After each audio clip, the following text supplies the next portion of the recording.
Hello everyone, कैसे हैं आप सभी। आशा करती हूँ अच्छे होंगे और खूब मन लगा के पढ़ाई कर रहे होंगे।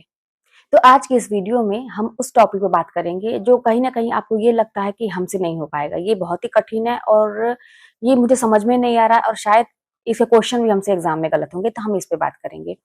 लेकिन उसके पहले कुछ जरूरी बातें भी। तो पहली बात तो ये है ना कि देखिए दोस्तों, इतना सब कुछ होने के बाद मैंने बहुत कुछ ट्राई किया है अपनी लाइफ में। जैसे मेरे पास एक कमेंट भी आया था कि दीदी, मेरी एक कजिन है, शायद एक कजिन ही था, कि वो अभी रेलवे का या कोई एग्जाम उसने निकाल लिया है और वो बिल्कुल पढ़ती ही नहीं थी, ऐसा लगता था देख के। और वो हमेशा रील्स बनाना, नाच गाना करना, सिलाई कढ़ाई बुनाई, बाकी इन चीजों में उसका इंटरेस्ट था। लेकिन उसने इतना बड़ा एग्जाम निकाल लिया, तो ये कैसे। तो मैं आपको बताऊं कि कभी भी आपको, कभी भी आपके दिमाग में कोई भी एक बात ऐसे बैठ सकती है ना कि अचानक से आपका सब कुछ बदल सकता है। जैसे ये चीज मैं बिल्कुल भी समझ रही हूँ जो आपने क्वेश्चन किया है कि ऐसा हो गया। आप लोग तो मेरा वीडियो देखते भी होंगे कि मैं पहले पहले का, बहुत पहले का कई 5-6 साल पहले जो स्ट्रगल का टाइम था, तब का भी मैं आप लोगों के सामने रखती हूँ। वो जो डांस वांस का था और भी बहुत सारी, पता है, मैंने भी कढ़ाई सीखा, ब्यूटिशियन सीखा, ये सीखा, पेंटिंग सीखा, बहुत कुछ सीखा। मैं तो वही कह रही हूँ ना कि अपनी लाइफ में मैंने बहुत कुछ, जो मेरा मन किया, इंटरेस्ट था, वो मैंने किया। मुझे लगता था कि मतलब ऐसे सारी चीजों में मेरा अपना ध्यान रहता था। तो लेकिन एक बात मुझे समझ में आई कि उन सब चीजों में सबसे ज्यादा मुझे सम्मान दिलाने वाला, मेरी जिंदगी को बनाने वाला क्या था? मेरा ज्ञान था। मैं प्राइवेट स्कूलों में पढ़ाती थी, तो वो अपने ज्ञान की बदौलत, मेरा इंटरव्यू जब होता था, मैं सेलेक्ट होती थी, अच्छे अच्छे स्कूलों में मेरा चयन हुआ, तो बस मेरे ज्ञान के कारण। और आज भी अगर सरकारी स्कूल में हूँ तो वो भी मेरे अपने ज्ञान के कारण, और मुझे मान सम्मान सब कुछ मिला। कुछ चीजें बताऊं कि जैसे मेरे विरोधियों की संख्या तो भाई है, उतनी ही है, ऐसा नहीं है कि घट जाए, उनका स्वभाव कोई नहीं बदल सकता। लेकिन अपने आप, जो मेरा ये मतलब अपने आप को जो हम ग्रो करते हैं, आगे बढ़ते हैं, तो उससे हमें बहुत अच्छे लोग भी मिलते हैं, बहुत सारे सपोर्टर भी मिलते हैं, जैसे कि आप लोग मेरे जीवन में आए हैं। तो इसके लिए भाई भगवान को धन्यवाद है, आप लोगों को धन्यवाद है। तो कहने का मतलब है ना कि मैंने सब कुछ मैंने भी करके देखा, लेकिन एक टाइम ऐसा आया कि जब मुझे ये समझ में आया कि भाई बिना पढ़े पहले अपने आप को एक ऐसा मतलब आधार देना जरूरी है कि इन छोटी छोटी चीजों में कुछ रखा नहीं है। एक मजबूत आधार देना अपने जीवन को बहुत जरूरी है। उसी दिन से मैंने पढ़ना शुरू किया और फिर मैंने अपना तैयारी किया और मेरा निकला। तो ये तो बात हुई इन चीजों की कि बिल्कुल भी इससे आप एक निर्णय नहीं ले सकते, किसी बारे में कुछ नहीं कह सकते कि वो व्यक्ति तो ये भी करता था, ये भी करता था।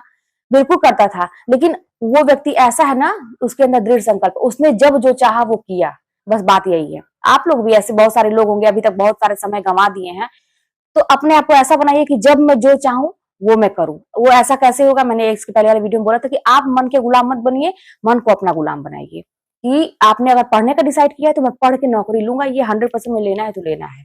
इस तरह से, जानते हैं दोस्तों, मैं आप लोगों को मोटिवेट क्यों करती हूँ, इतना ज्यादा मैं आप लोगों को जोर क्यों देती हूँ इन सब बातों पे? क्योंकि मैंने ये अनुभव किया है कि हर एक व्यक्ति जो भी है इस दुनिया में, और उसको लगता है, उसने कुछ डिसाइड किया करने का, उसको ये लगता है कि मैं नहीं कर पाऊंगा, वो कर सकता है, 100% कर सकता है। ये मुझे 100% विश्वास है। इसलिए मैं आप लोगों को आगे इतना जोर देती हूँ पढ़ाई करने के लिए, क्योंकि पढ़ाई हमें बहुत कुछ दिलाती है। और हम अगर डिसाइड की है कि हमको पढ़ना है, तो फिर हमें पढ़ना ही चाहिए। हम मन को अपना गुलाम बना ले कि भैया अब तुम मेरे हिसाब से काम करो, हमको पढ़ना है तो पढ़ना है।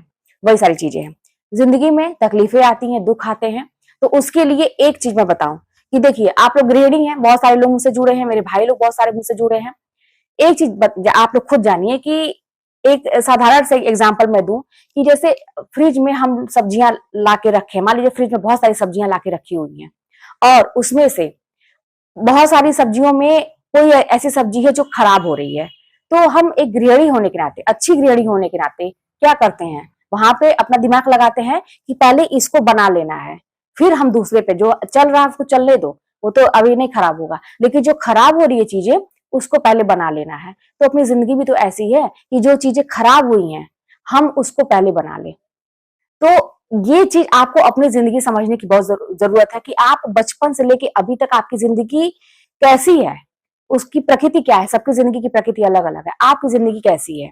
और उसमें क्या कमियां हैं ये आप ही जान सकते हैं। हाँ, माँ बाप जानते हैं वो, क्योंकि बचपन से वो पाले रहते हैं। लेकिन एक टाइम के बाद जब बच्चा बड़ा होता है, आप लोग भी मतलब जानते होंगे, तो बच्चा हर चीज शेयर ही नहीं करता। माँ बाप खुद नहीं समझ पाते हैं कि बच्चा मेरा कहाँ जा रहा है, क्या उसके दिमाग में चल रहा है। बहुत कम ऐसा होता है जो बहुत शेयर करते हैं माँ बाप से, लेकिन तब भी हर चीज नहीं कर पाते हैं। तो आपको अपनी कमियां पता है, पहले उसको बनाने की जरूरत है। और एक चीज इसके साथ ही साथ फ्लेक्सिबल होने की जरूरत है। बहुत ज्यादा किसी एक चीज पे ऐसे रिजिड होने की जरूरत नहीं है, खड़े हो जाने की जरूरत नहीं है कि अब नहीं हुआ तो क्या करें। फ्लेक्सिबल ये रहिए कि आप अगर किसी चीज का किसी की तैयारी कर रहे हैं, जैसे एग्जाम की तैयारी कर रहे हैं, तो पहले ही ये सोच लीजिए कि मुझे तो निकालना है 100, मेरे पास दूसरा ऑप्शन नहीं है, यही एक ऑप्शन है, यही मुझे करना है, ये तो आपको लेके चलना पड़ेगा। आप निकालिए। लेकिन अगर किसी भी वजह से आप असफल हो जाते हैं या बहुत सालों से असफल हो रहे हैं, तो फिर वहीं से तुरंत अपना माइंड सेट कर लीजिए, तुरंत माइंड चेंज कर लीजिए और कहिए कि ठीक है, नहीं हुआ तो नहीं हुआ, फिर से मैं ट्राई करता हूं। पहले आप ये सोचिए कि मुझे यही करना है, मुझे यही चाहिए और 100% मिलेगा। 1-2% की मैं बात कर रही हूँ, हो सकता है कि 1-2% से मान लीजिए कि ना हो, तो आपको तुरंत अपना माइंड सेट वहीं से कर लेना चाहिए, चेंज कर लेना चाहिए कि नहीं हुआ तो नहीं हुआ, फिर से मैं करूंगा। वो कहते हैं ना कि हम 1000 बार गिरेंगे, 1000 बार उठ के खड़े होंगे, हमारे 1000 बार सपने चकनाचूर होंगे, 1000 बार हम सपने देखेंगे। क्या जाता है इससे? अगर हम अपनी जिंदगी को बनाने की कोशिश लगातार कर रहे हैं तो क्या जाता है? क्या एक बार, बस 2 बार, 4 बार, 6 बार, जितनी भी बार, 10 बार भी अगर हम बार बार असफल हो रहे हैं, फेल हो रहे हैं, फेल हो रहे हैं, तो बस हार जाए? नहीं, जितनी बार हुआ। लेकिन हाँ, जो गलती की है उस पर सोचने की जरूरत है कि कहाँ मेरा थोड़े नंबर से रह गया, आखिर इतनी मेहनत के बाद कहाँ चूक हो गई, तो उस पर काम करने की जरूरत है। बिल्कुल भी समय नहीं लगता। आप वही ना कह रहे हैं कि ऐसा ऐसा बनिए ना कि जब जो चाहिए आप वो करिए। और लोग करते हैं, मैं भी करती हूँ। कब से? जब से मुझे ये समझ में आया कि हाँ ऐसे किया जाता है। जब तक समझ में नहीं था तब मैं भी भटकती थी। तो यही सारी चीजें हैं दोस्तों, कि आपके हाथ में आपकी जिंदगी है। जैसे भाई दूध फट जाता है, तो बहुत सारे लोग, जिसको आइडिया नहीं पता है, वो दूध को फेंक देता है। लेकिन जिसको पता है कि इससे कुछ हो सकता है, तो वो उसका पनीर बना के खा लेता है। तो अपनी जिंदगी भी है, कितनी भी खराब हो चुकी है, कुछ भी है, लेकिन उसको बचाया जा सकता है, उसको दूसरे वे में हम सही कर सकते हैं। तो बस यही सारी चीजें, यही मोटिवेशन लेके ना आप अपना काम करिए। क्योंकि मैं छोटी छोटी चीजों से ही मैंने सीखा है और अपने आप को मैं हिम्मत देती थी। मैं मोटिवेशन इसलिए देती हूँ क्योंकि ये मेरे पसंद का काम है। और देखिए, जैसे बहुत सारे लोग मुझसे ये भी कहते हैं, कमेंट में भी कहते हैं कि अरे अब इनका हो गया है तो बहुत ज्यादा बता रही हैं, नहीं तो ऐसा कोई मतलब नहीं बोलता है। तो ये तो सही बात है कि भाई जब मेरा हो गया तभी मैं बोल रही हूँ, क्योंकि ये मेरे पसंद का काम था। जब मेरा नहीं हुआ था, प्राइवेट स्कूल पढ़ाती थी, तो मैं एक छोटे से स्मॉल ग्रुप में, जो मेरी फ्रेंड का जो हम लोग 3-4 लोग रहते थे, आपस में राह चलते ही मैं ऐसे मोटिवेट करती रहती थी। अपने पढ़ती थी तो दूसरों को भी कहती थी नहीं आप भी पढ़िए, आप भी पढ़िए। ऐसे मतलब स्ट्रेटेजी तो नहीं बताती थी, लेकिन मैं प्रेरित करती थी, मेरे पसंद का काम है। लेकिन इतने बड़े प्लेटफॉर्म पे आके इतने लोगों को ऐसे पब्लिकली बोलना, इसलिए मैं बोल पा रही हूँ क्योंकि जब मैंने अनुभव कर लिया और मुझे लगा कि हाँ ये चीजें होती है, तब मैं बोलती हूँ। अपना किया हुआ मैं आप लोगों को बताती हूँ। क्योंकि मुझे ऐसा पता था कि बहुत सारे लोग तब ये बोलते कि इनका तो हुआ नहीं है, तो फिर ये कैसे सबको ज्ञान दे रही हैं। बिल्कुल बोलते, 100% बोलते, क्योंकि भाई जब मेरा नहीं हुआ तो मैं दूसरों को कैसे बोलती। तो इसीलिए आप लोग भी चुपचाप से अपना अपना दिमाग लगाइए कि करने की क्या जरूरत है, कि हमें लाइफ को अपने कैसे सही करनी है, उसकी कमियों को पहचानिए। कितना भी खराब हो चुकी है लाइफ, लेकिन अगर प्रॉब्लम है तो सोल्यूशन है। भाई मैथ की बुक आप बच्चों के देखते हैं, हम लोग खुद पढ़े, मैथ की बुक में प्रॉब्लम ही प्रॉब्लम रहती है, तो हर प्रॉब्लम की सोल्यूशन है ना। इसी तरह से भाई हमारी जिंदगी प्रॉब्लम से भरी हुई है, लेकिन हर एक प्रॉब्लम का सोल्यूशन है। दिमाग में इतना बैठा के चलिए, आप 100% सफल होंगे। बस अपने मन को, फिर से मैं रिपीट करूंगी, कि अपना गुलाम बनाइए। आप मन के गुलाम मत बनिए। आपको जो करना है आप करेंगे, उसी टाइम में करेंगे, और ये 100% होता है। ये मेरा मतलब दावा है एक तरह से। अब मैं बात करूं कि जो चीजें आपको बहुत कठिन लगती है, मेरे पास प्रश्न आते हैं दीदी ये चीजें कैसे होंगी। जैसे हम लोग के हिंदी में काव्य शास्त्र होता है, और भी जो भी टॉपिक आपको बहुत कठिन लगता है उसका कोई ट्रिक नहीं बन पाता है। जैसे होता है ना, मैं बोलती हूँ ट्रिक बना बना के पढ़िए, तो मैं उसको ना, जैसे अब काव्य शास्त्र में संस्कृत के सारे सूत्र रहते हैं, उनके नियम है, कठिन लगता है थोड़ा सा। तो मैं क्या करती थी ना, मुझे भी कठिन लगता था, ऐसी बात नहीं है। मैं बस उसको ना समझ समझ के ना, बस उसको मैं पढ़ती जाती थी, समझ समझ के बस पढ़ती जाती थी। उसका मुझे ये था, मैं अपने दिमाग को बनाई थी कि भाई बहुत ज्यादा दिमाग तो मैं लगा नहीं पाऊंगी, टाइम भी कम था कि एक एक सूत्र का, एक एक शब्द का मैं मतलब निकालूं।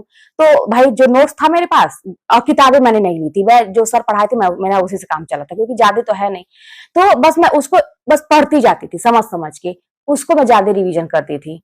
पढ़ती जाती थी, रिवीजन करती थी। मैंने बताया ना कि सबसे पहले नंबर पर मेरा था साहित्य, उसको मैं दोहराती थी क्योंकि भाई रचना से मुझे बहुत दिक्कत, मुझे कुछ भी नहीं पता था, तो मुझे इतना ज्यादा देख के घबराती थी। रचनाएं मेरा पहला फोकस था, दूसरा था व्याकरण, तीसरा काव्य शास्त्र था, उसके बाद था चौथे नंबर पर भाषा विज्ञान, और लास्ट में संस्कृत, है ना। संस्कृत में मुझे पता था कि वो भी लास्ट में मैंने पढ़ा था, बीच में पढ़ती रहती थी, लेकिन मैंने उसको जब एग्जाम एकदम देखा था कि 15-20 दिन रह गया था, तो तब मैं संस्कृत को पढ़ना शुरू की थी। तो इसी तरह से मैंने डिसाइड कर लिया था कि पहले साहित्य को मुझे तैयार करना है, कई बार रिवीजन, फिर व्याकरण, और उसके साथ साथ काव्य शास्त्र, फिर भाषा विज्ञान, फिर ये।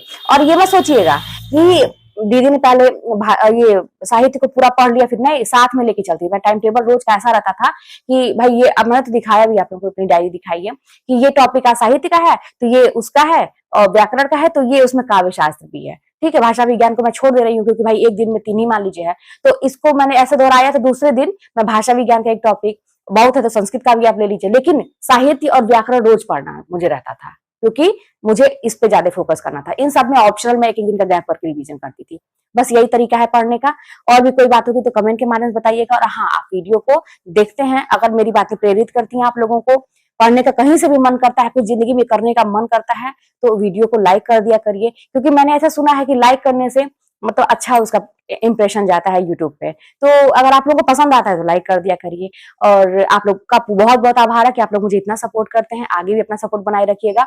मेरी जिंदगी आप लोगों के सामने है, मैं भी अभी स्ट्रगल ही कर रही हूँ, और मैं बहुत कोशिश कर रही हूँ कि और मैं अच्छी अपनी जिंदगी बनाऊं, जो भी आपके सामने है, और अच्छी चीजें मैं आपके सामने लाने की कोशिश करूंगी ताकि आप लोग भी मोटिवेट हो, अपनी जिंदगी में अच्छा करें, कभी भी जिंदगी से हारे ना। तो फिर चलिए मिलते हैं नेक्स्ट वीडियो में। कोई बात होगी तो कमेंट के माध्यम बताइएगा।